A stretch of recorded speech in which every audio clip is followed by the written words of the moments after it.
ప్రభు ఈ మందిరంలో ప్రవేశించును గాక. మా ప్రభు యొక్క మహిమను మీ ప్రజలు కనులారా చూచుదురు గాక. మా ప్రభు తప్ప ఇంకెవరు కనపడకుందురు గాక. మన ప్రభు స్వరము తప్ప మేము ఇంకేది వినకుందుము గాక. మా ప్రభువుకి తప్ప మీరు ఇంకెవరికి మహిమ కలగకుండా ఉండును గాక. మీ నామమును హెచ్చిస్తూ ఈ స్థలములో మీ రక్తమును ప్రోక్షిస్తూ సాతాను చీకటి అంధకార శక్తులు యేసునామమున యేసు క్రీస్తు నామమున ఈ మందిరమున ప్రారంభించుచూ ఉన్నాము తండ్రి.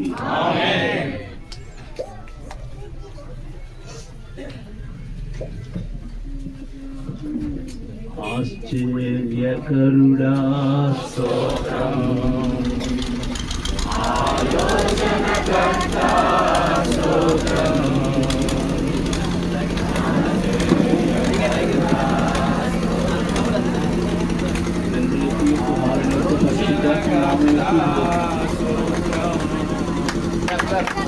బలమైన దేవా నిత్యుడవు తండ్రి, సమాధానాధిపతి స్తోత్రం. బలమైన దేవా నిత్యుడవు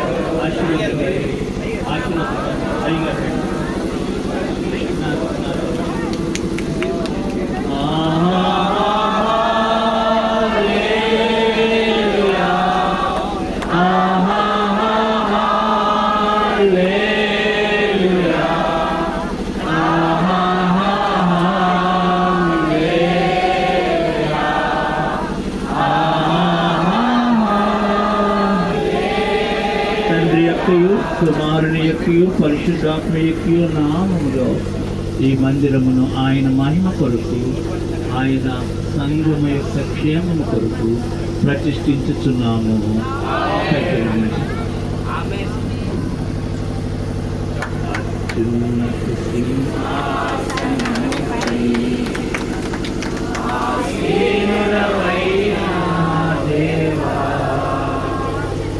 అత్యంత ప్రేమ స్వరూపిణి ఆరాధింతుము అత్యంత ప్రేమ స్వరూపిణి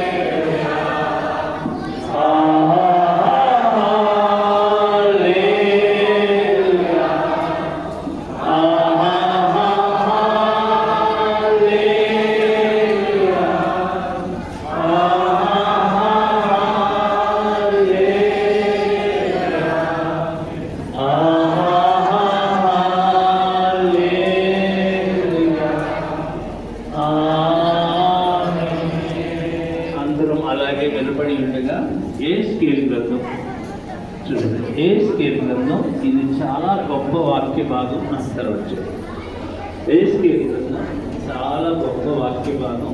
జాగ్రత్తగా వాక్యం దయచేసి చూడండి. ఏ స్కేల్ గ్రంథము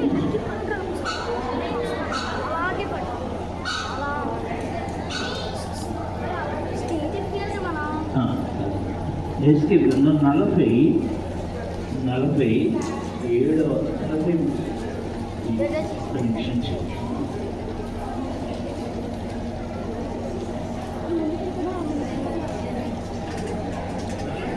47వ అధ్యాయం మొదటి వచనం నుండి 3 మొదటి నుంచి 9 వచనాలు చాలా జాగ్రత్తగా చదువుకుందాం. 43 మొదటి నుండి 9 వచనాలు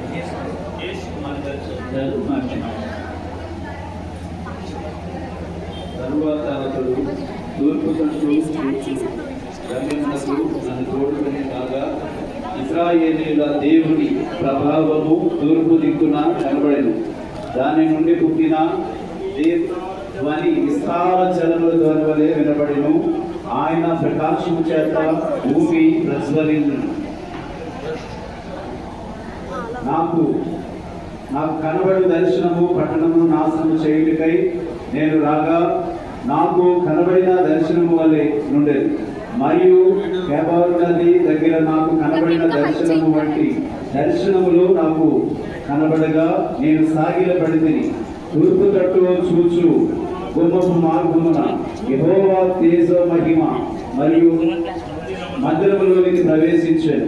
ఆత్మలను ఎత్తి లోపల ఆవరణములోనికి తీసుకొని రాగా యెహోవా తేజో మహిమతో మందిరము నిండి ఉండేను.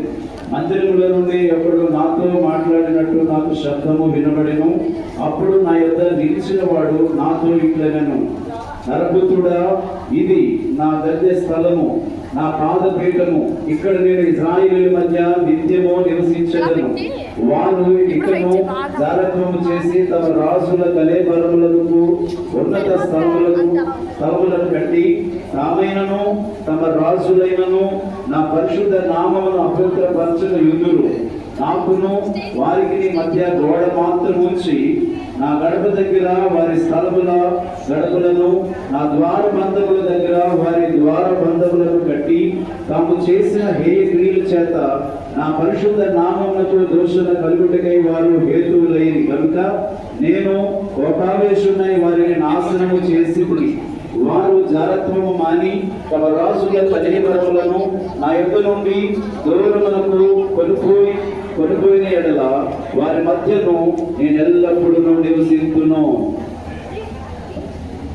అందరూ ఒకసారి దేవుని స్తోత్రం చెప్పండి. ఈ వచనం నాకు చాలా ఇష్టమైన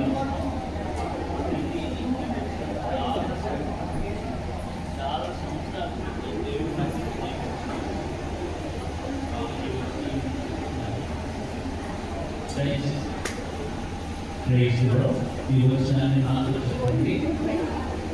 నాతో చెప్పండి. నరపుత్రుడా, ఇది నా గద్దె స్థలము. అందరూ చెప్పారు, ఇది నా గద్దె స్థలము, నా పాదపీఠము. ఇక్కడ నేను ఇశ్రాయేలు మధ్య నిత్యము నివసించేదను.